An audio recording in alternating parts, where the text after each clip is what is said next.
Hi there, I'm Coach Kenneth, and in this video, I'm going to be talking to you about what your ex is really thinking during no contact. So obviously, when you're going through a breakup, you're thinking a lot about what your ex is doing, how they're feeling, and what they're thinking.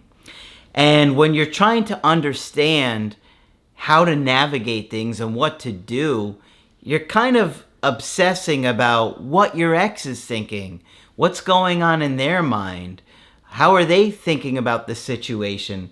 Because honestly, a lot of times your ex has a lot of valid points, and we get so caught up in how we feel about the breakup and how we see it that we fail to see that they have valid points.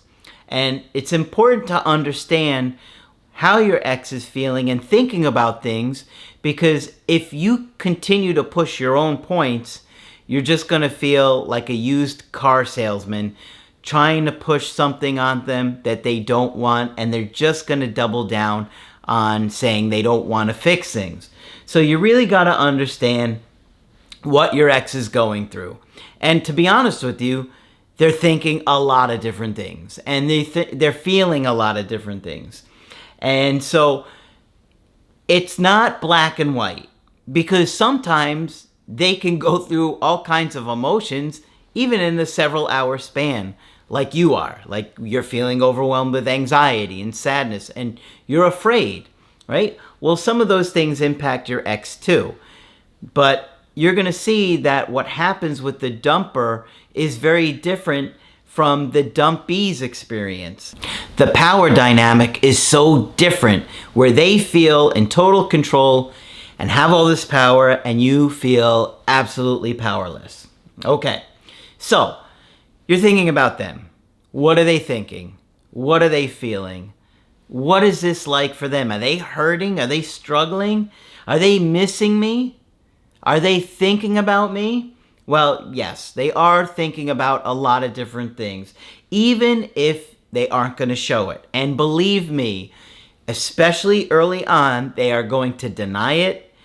If you ask them, are you thinking about me? Do you miss me? Anything like that, they're going to tell you no, because at this point, they're not in a place where they want to let you believe that things are going to turn around, because they're not in that place yet.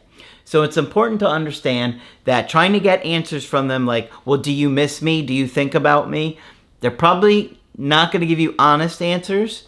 And sometimes they'll even say mean answers just so you stop like reaching out to them, harassing them. Some of you are doing all kinds of things that make your ex uncomfortable, contacting their friends and family, driving past their house, driving past their work, stuff like that. So what I want you to understand is that in the beginning, your ex is feeling relieved. They're kind of feeling at peace with the situation. And it's because things have been building up for them in most cases. Not every situation. Sometimes it's a big fight or something like that. But in many cases, things have been building up. They've been thinking about the breakup for a while. And they didn't want to tell you that, because if they told you that, then they wouldn't be able to kind of process things on their own, right? Now, it doesn't seem fair, but that's what people usually do. They keep things to themselves. Maybe they've expressed their problems to you, and you didn't do anything about it. You didn't make the changes, and so things build up inside them. And so some of you didn't even know what was going on with your ex. Many of you were dating avoidance that weren't able to communicate what they were frustrated or unhappy about. So don't feel like if you're alone that you didn't even know something was going on with your ex, because many people are in that situation. But back to the relief. It's important that you understand that if you're reaching out and contacting them, any kind of reach out, especially in the beginning, is going to make them frustrated and upset and angry, because right now, they're not even really wanting to talk about those things with you, because their mindset is often, well, I was trying to tell you that in the relationship. I told you this problem existed 100 times and you didn't do anything about it. Obviously, I'm not saying for all of you, but many of you are in that situation. So they're frustrated, and they've been frustrated, and so they're in a place where they're feeling relieved and they're thinking, okay, I got this over with. I feel better. I don't have to deal with this anymore. Yes, we might have some contact here and there, but I'm sticking to my guns. And understand that many times your ex isn't even saying or doing things to hurt you. Now, sometimes that happens and people get heated, and especially if you violate their boundaries and continue to reach out and harass them, they are likely going to get angry and lash out at you. But most of the time they don't want to hurt you because they do care about you as a person, right? But for whatever reason, they weren't happy. The connection didn't feel as strong as it did in the beginning. It wasn't as intense for them. Maybe things felt off for them. And honestly, many times it has to do with insecure, unattractive behavior. And this is why I constantly tell you guys, do the workbooks 30 minutes a day, do the creative healing course 30 minutes a day, because a lot of attraction is based on behavior. And all of those insecure behaviors and attachment issues turn people off. The more you do it, the more likely they're going to get turned off, right? And that's just the reality of the situation. So you can change that. A lot of attraction has to do with our behavior. But you got to learn the skills. You got to look within. You got to work on your own attachment issues, okay?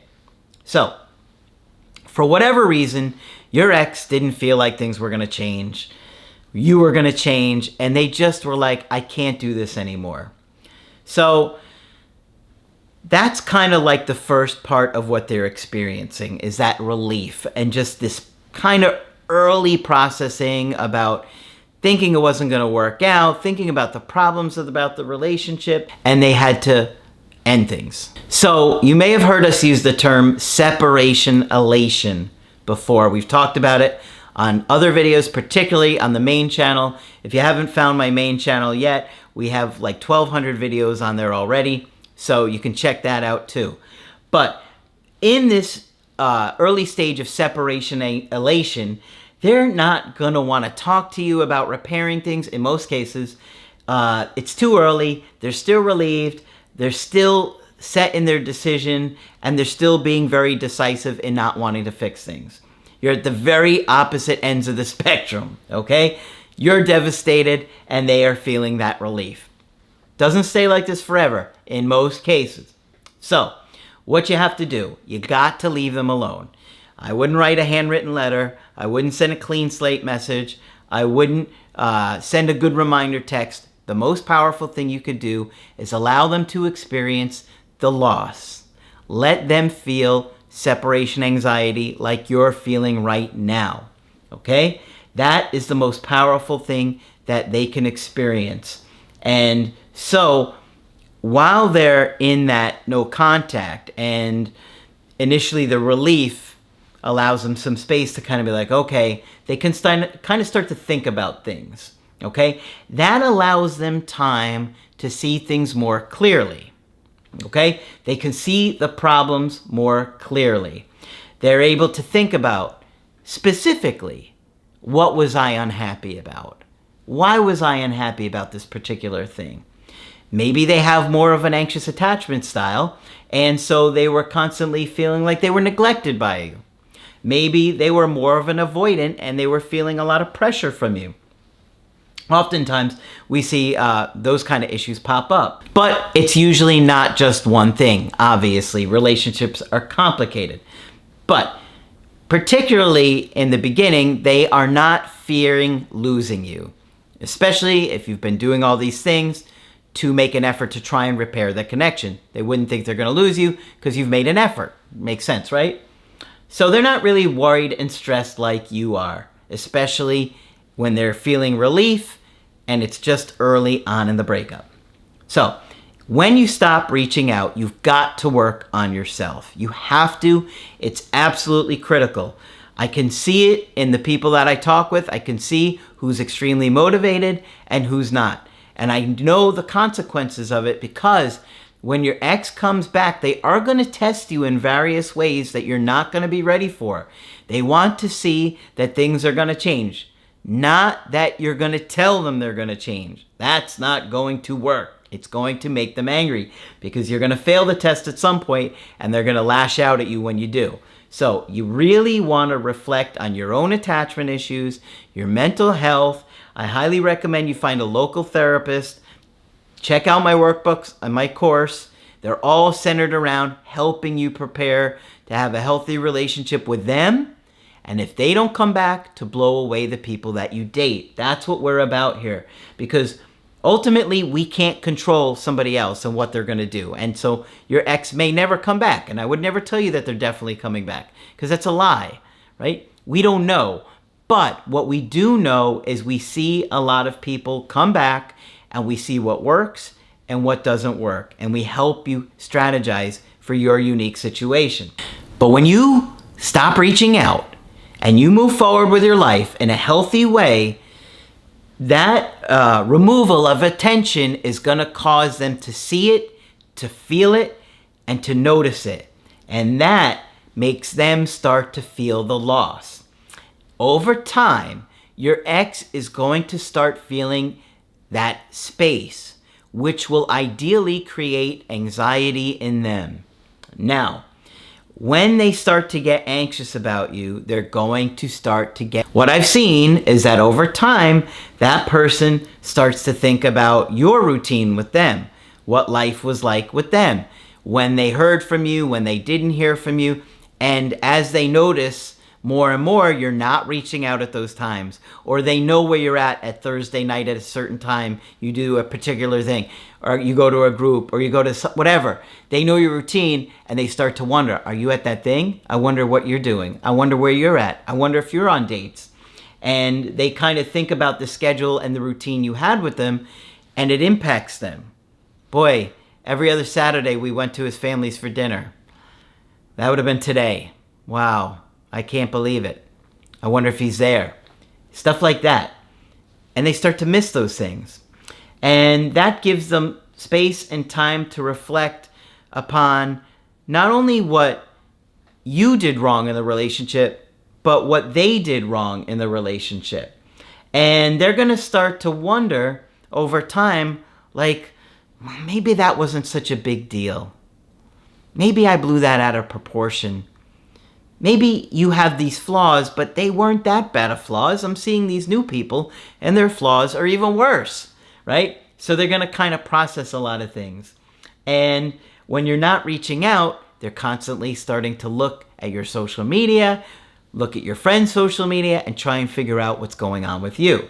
Not hearing from you, and the space and the time between you two now often has them ruminating on what you're doing. Looking at their own social media of old pictures between you guys, old memories that you had, funny jokes, funny things that happened with you both. And those kind of feelings come up on their own, but they're a lot more likely to come up when you're not pressuring them, okay? So you have all these things going on at once. Separation from you, thinking about what went wrong, thinking about what they did wrong, thinking about what you did wrong, thinking about what you did right. All of these different things. And just not hearing from somebody that you really cared about and was such a huge part of your life makes you feel this void inside. It makes you feel a lot of different feelings. And it makes you sad. And it makes you think, boy, do I really want to walk away from this? Am I going to lose them? So a lot of times, feelings change. You've heard me say that feelings change like the clouds that move across the sky. And so no contact really can have a powerful effect on them, especially when you're committed to doing the personal growth. Because they're going to come back and they're going to think about, can we make this work again? Right? I mean, why would they keep doing it if they feel like it's not going to be any different? That's why you have to stay extremely motivated on changing. Because, again, I can't stress this enough. Even if they don't come back, eventually you're going to find somebody that blows you away and you want to get it right the next time around. Okay? So, what do? Okay? Your ex is thinking about you, all those things that I just mentioned, and they want to reach out to you. But they're afraid of rejection. Now, that's confusing. You're like, why would they be afraid of rejection? You'd be surprised how many exes say, I thought you hated me. I thought you never would want to talk to me again. So, they don't want to put the risk of putting themselves out there directly. Like, Oftentimes exes don't say, I miss you. You see that in the movies, text messages or on film or whatever. I miss you. No, that's not the way it's done. In real life, people make a very small bid to connect with you, and I call that the indirect direct approach. They look for an excuse, something insignificant, something small, but confusing enough to make you wonder, is it about this thing? Or is it because they really miss me? Here's a picture, a funny video I saw of the cat that I had. I forgot to share this to you. And you're like, why are you sending this? Because they're looking for an excuse to connect with you again, and they're afraid of rejection. They want to test the waters and see if you're angry, if you're hurt, if you're going to talk to them again, if they feel a connection with you again, but they're going to take it slow because they're likely scared. So when they do the indirect direct, you got to stay calm, okay? Ideally, you want to get with them in person. And I'm not going to get into that in this particular video because this is really about what your ex is thinking in no contact. And so now we're getting to the point where the thinking stuff that I discussed is leading to the behavior. And the behavior is them reaching out to you, okay? Now, I've talked about getting with your ex in other videos, but I just want you to understand that the process that your ex goes through behind the scenes is often very well guarded and hidden from you. But because I've had many, many exes over the years come back and tell the dumpy exactly what they were thinking and feeling, we've been seeing lots of patterns, and we always write stuff down and take notes on it because we always want to learn this stuff. So now you're seeing that your ex is no longer in no contact. They're making bids to connect with you. And so at this point, it's going to shift likely from no contact to some kind of contact with them. But what they experienced in no contact and what they were thinking is in a different place, and they're going to be more receptive to seeing you or talking with you and taking things from there. But like I said, this video is mostly focused on what your ex is thinking in no contact, so you have an idea of what usually happens in many cases. Now, every situation is different. Every breakup is different, and that's why we're here to help you along with the coaching. So hopefully you like this video. Leave a like, let us know. And of course, if you want to get our help personally, you could do that on my website, askcraig.net. I do email coaching and I do Skype. You can get my workbooks and my creative healing course there also. But that's it for this video. I'm Coach Craig Kenneth, and I will talk with you soon.